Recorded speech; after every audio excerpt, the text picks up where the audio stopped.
എല്ലാവർക്കും നമസ്കാരം. ഇന്ന് നമ്മൾ കാണാൻ പോകുന്നത് കളർ മുണ്ടുകളാണ്. ഇതുവരെ ഞാൻ കാവിയും വൈറ്റും ഒക്കെയാണ് കാണിക്കാൻ പോകുന്നത്. നമ്മൾ ഒരുപാട് എൻക്വയറീസ് ഉണ്ടായിരുന്നു കളർ മുണ്ടുകളൊന്ന് കാണിക്കുന്നത്. അപ്പോൾ അതിന് വേണ്ടിയിട്ട് ഞാൻ കളർ മുണ്ടുകളൊക്കെ കൊണ്ടുവന്ന് വെച്ചിട്ടുണ്ട്. പല ഡിസൈൻസും മോഡലൊക്കെയാണ് കൊണ്ടുവന്നിരിക്കുന്നത്.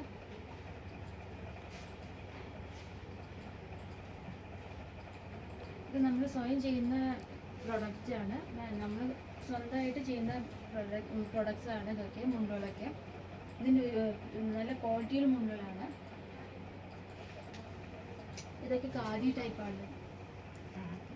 ഒരുപാട് കളേഴ്സ് അവൈലബിൾ ആണ് കേട്ടോ. പിന്നെ നമ്മൾ തന്നെ സ്വയം ചെയ്യുന്നതായതുകൊണ്ട് റേറ്റും നമ്മൾക്ക് അതേപോലെ ബഡ്ജറ്റ് ഫ്രണ്ട്ലി ആയിട്ട് അത് ഹോൾസെയിൽ റേറ്റിൽ തന്നെ തരാൻ പറ്റുന്നത്. ഒരുപാട് എൻക്വയറീസ് ഹോൾസെയിലിന് മാത്രമായിട്ടാണ് വരുന്നത്. അപ്പോൾ അവർക്കും റീറ്റെയിലും ഹോൾസെയിലും ഒരേപോലെ പറ്റുന്ന രീതിയിലാണ് നമ്മൾ റേറ്റൊക്കെ ഇട്ടിരിക്കുന്നത്. ഒരു പീസ് വേണമെങ്കിലും ബൾക്കായിട്ട് ഷോപ്പിനും ഒക്കെ വേണമെങ്കിലും ജസ്റ്റ് ഒന്ന് കോൺടാക്ട് ചെയ്താൽ മതി. നമ്മൾ ആ റേറ്റിൽ തന്നെയാണ് കൊടുക്കുന്നത് കേട്ടോ. Thank you.